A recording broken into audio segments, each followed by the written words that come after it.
오늘 말씀은 시편 49편입니다. 요절 말씀은 6절입니다. 6절 한번 볼까요? 자기의 재물을 의지하고 부유함을 자랑하는 자는, 말씀의 제목은 재물을 의지하는 자의 어리석음입니다. 우리는 이런 말을 압니다. 행복을 돈으로 살 수 없다. 하지만 여기에 토를 단 사람이 있습니다. 행복을 돈으로 살 수 없다면 돈이 모자란 건 아닌지 확인해 보라. 사실 자본주의 사회에서 돈은 공기처럼 필요한 존재로 자리 잡았습니다. 그런데 오늘 시편은 우리에게 무엇을 가르칩니까? 1절을 보십시오. 뭇 백성들아, 이를 들으라. 세상의 거민들아, 모두 귀를 기울이라. 뭇 백성들은 이스라엘은 물론이고 온 세상 사람입니다. 시인은 세상 모든 사람을 초대합니다. 시인은 온 세상을 향해 메시지를 전합니다. 세상은 그 메시지를 들어야 하고 귀를 기울여야 합니다. 그 세상 사람은 누구입니까? 귀천, 빈부를 막론하고 모든 사람입니다. 귀는 중요한 사람이고 천은 일반적인 사람입니다. 비는 지위가 낮은 사람이고 부는 영향력 있는 사람입니다. 시인은 사회의 모든 계층을 다 부릅니다. 왜 모든 사람은 시인의 말을 들어야 합니까? 3절은 말씀합니다. 내 입은 지혜를 말하겠고 내 마음은 명철을 작은 소리로 읊조리르로다. 지혜는 심오한 지혜, 즉 하나님의 성품으로서 지혜입니다. 명철은 깊은 깨달음입니다.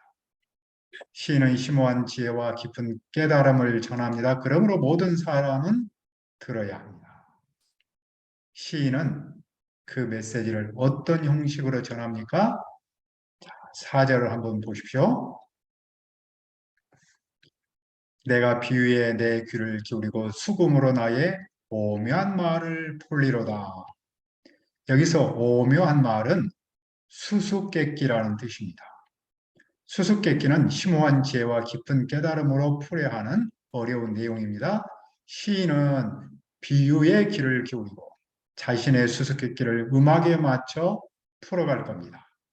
그러니까 이 시인은 지혜의 스승으로서 수수께끼 형식으로 인생의 참 의미를 가르칩니다.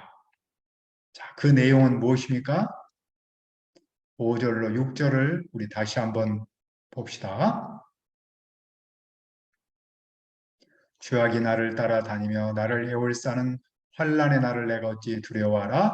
자기의 재물을 의지하고 부유함을 자랑하는 자는, 죄악이 나를 따라다니며 라는 말은 교활하게 공격하는 원수를 뜻합니다. 그 원수들은 자기의 재물을 의지하고 부유함을 자랑합니다.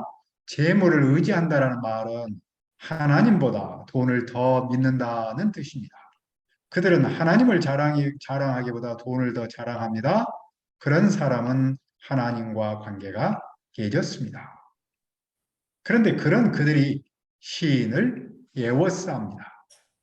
그때는 시인에게 환난의 날입니다. 하지만 시인은 그들을 두려워하지 않습니다. 이것이 시인이 말하는 수수께끼의 내용입니다.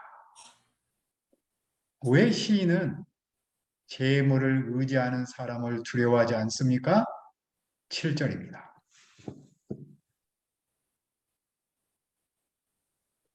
아무도 자기의 형제를 구원하지 못하며 그를 위한 속전을 하나님께 바치지도 못할 것은, 다른 사람의 몸값을 치를 수 있는 사람은 아무도 없습니다. 어떤 인간도 다른 사람을 죽음에서 구속할 수 없습니다.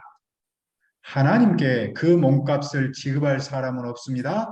하나님이 사람의 목숨을 요구하시면 대안이 없습니다. 왜 사람은 그 몸값을 치를 수 없습니까? 그들의 생명을 속량하는 값이 너무 엄청나서 영원히 마련하지 못하기 때문입니다. 사람이 죽음에서 자유롭기 위해 하나님께 돈을 지급하는 일은 불가능합니다. 왜냐하면 생명은 값을 매길 수 없을 정도로 비싸기 때문입니다. 그러므로 죽음 앞에서 모든 부와 화려함은 무용지물입니다. 그런데 어떤 돈 많은 사람, 돈으로 자기 생명을 이어갈 수 있고 행복한 삶을 누릴 수 있다고 생각합니다. 하지만 그것은 거짓 확신에 불과합니다. 왜냐하면 영원히 살아서 죽음을 보지 않을 사람은 없기 때문입니다. 이 세상에서 자신의 모든 재산을 하나님께 바칠지라도 죽음을 피할 수 없습니다. 그러므로 모든 사람은 무엇을 보게 됩니까? 10절은 말씀합니다. 그러나 그는 지혜 있는 자도 죽고 어리석고 무지한 자도 함께 망하며 그들의 재물은 남에게 남겨두어 떠나는 것을 보게 되리로다. 모든 사람은 지혜 있는 사람도 죽는다는 사실을 압니다. 지혜로운 사람이 죽으면 나머지 사람은 말할 것도 없습니다. 의도적으로 하나님의 뜻을 거부하고 자기 재물을 의지한 어리석은 사람도 죽습니다. 재물로 생명을 살릴 수 있다고 생각하고 그 돈을 영원히 가질 수 있다고 생각한 무지한 사람도 죽습니다. 모든 사람이 다 아는 보편적 지식은 모든 사람은 죽는다라는 사실입니다. 죽음은 모든 사람을 평등하게 만듭니다. 죽음으로 모든 구별이 없어집니다.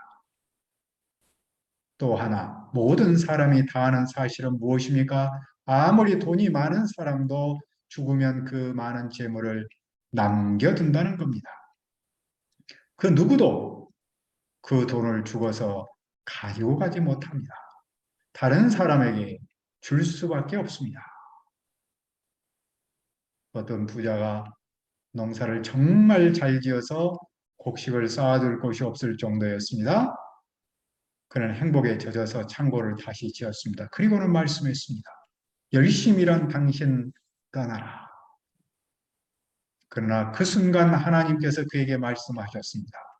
이 어리석은 바보야. 오늘 밤 너의 영혼을 도로 찾을 것이다. 그러면 그 많은 돈이 누구의 것이 되겠느냐? 그런데도 재물을 의지하는 어리석은 사람은 무엇을 했습니까? 그들은 속으로 그들의 집은 영원할 것으로 생각했습니다. 그들은 자기 이름으로 땅을 등기했습니다. 그들은 죽지 않음을 확인하려는 헛된 시도로 땅에 이름을 지었습니다. 하지만 죽은 자들에게는 무덤이 그들의 영원한 집입니다. 그들이 죽은 후에 차지할 수 있는 유일한 땅은 그들이 묻힌 무덤뿐입니다. 이처럼 돈만 믿는 사람은 무엇과 같습니까? 12절은 말씀합니다. 사람은 전기 하나 장구하지 못하며 멸망하는 짐승 같도다. 사람이 제 아무리 영화를 누린다 해도 죽음을 피할 수는 없습니다. 따라서 그런 사람은 미련한 짐승과 같습니다. 이것이 돈을 믿는 어리석은 사람의 인생 항로입니다. 동시에 그들의 말을 인정하며 따르는 사람의 종말입니다. 돈의 매력은 너무 커서 시대마다 이런 어리석은 사람을 따르는 어리석은 사람을 만날 수 있습니다. 그런데 그들은 양처럼 스올로 끌려갑니다. 스올은 죽은 사람의 거처입니다. 사망이 그들의 목자입니다. 시인은 어리석은 사람과 그들의 죽음을 양과 목자로 비유했습니다. 시인의 목자는 주님인데 어리석은 사람의 목자는 죽음입니다. 양은 목자를 따릅니다. 목자는 양을 푸른 초장으로 인도하여 양으로 생명을 얻게 하고 더 풍성히 얻도록 합니다. 그런데 죽음이 목자가 되어 그들을 죽음으로 인도합니다. 밤이 지나고 아침이 오면 정직한 사람이 그들을 다스립니다. 그때 그들의 형상은 시들고 수월해서 삽니다. 그러나 시인은 어떻게 됩니까? 15절을 읽읍시다.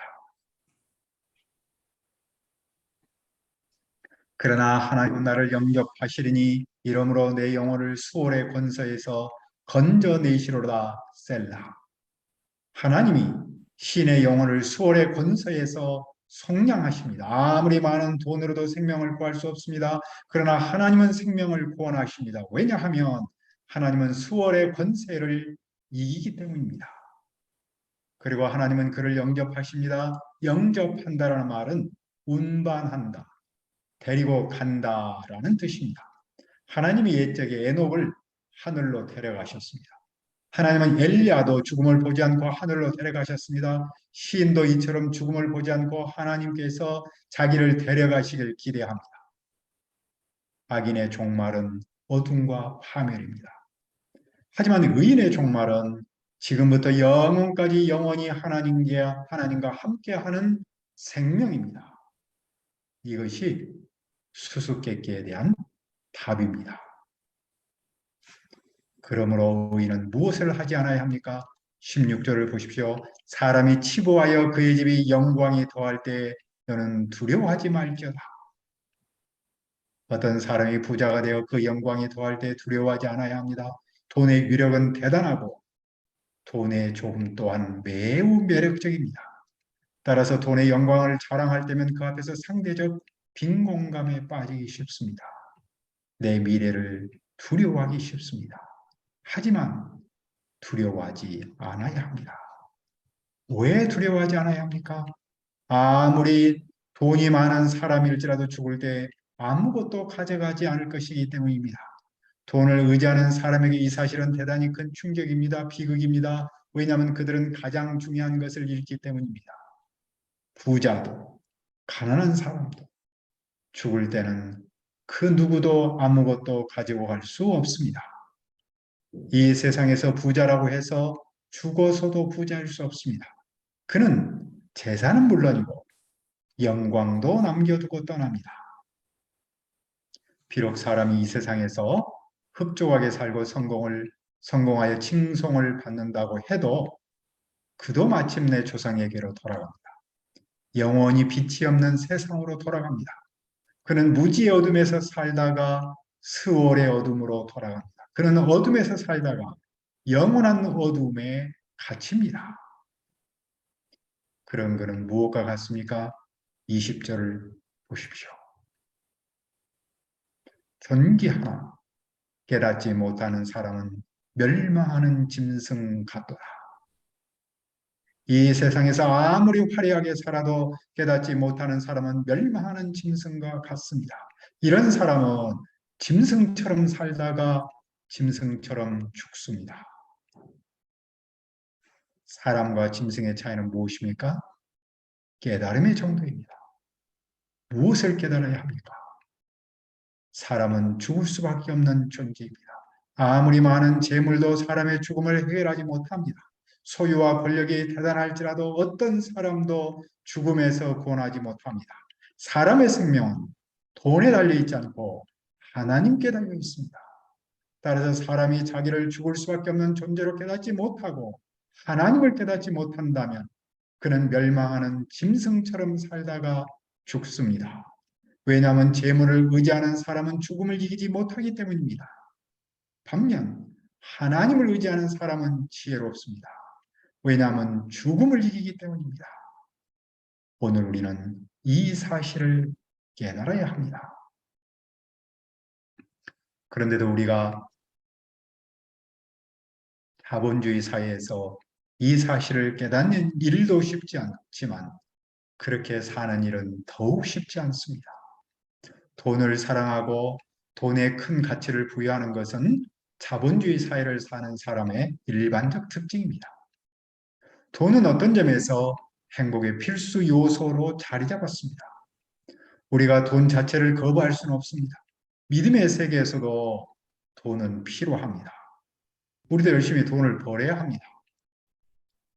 그런데도 우리가 붙들어야 할 한 가지는 무엇입니까? 재물을 의지하는 사람의 어리석음입니다. 그러면 우리는 돈이 아무리 소중해도 돈을 하나님보다 더 낮은 위치에 둘 수 있습니다. 돈으로 뭐든 할 수 있는 것처럼 보여도 돈보다 하나님을 더 의지할 수 있습니다. 우리는 자본주의 한복판에서 살지라도 재물을 의지하는 사람 속에서 살지라도 하나님을 의지하며 살기를 기도합니다. 은혜로우신 아버지 하나님, 우리는 자본주의 사회에서 살고 있습니다. 그러나 이런 가운데 우리가 붙들어야 할 한 가지가 있습니다. 그것은 재물을 의지하는 사람의 어리석음입니다. 그래야 우리가 돈이 아무리 소중해도 돈을 하나님보다 더 낮은 위치에 두도록 도와주십시오. 돈으로 뭐든 할 수 있을 것처럼 보여도 돈보다 하나님을 더 의지하게 도와주시옵소서. 그래서 우리가 재물을 의지하는 사람 속에서 살지라도 오직 하나님을 의지하며 살도록 도와주시옵소서. 예수님의 이름으로 기도합니다. 아멘.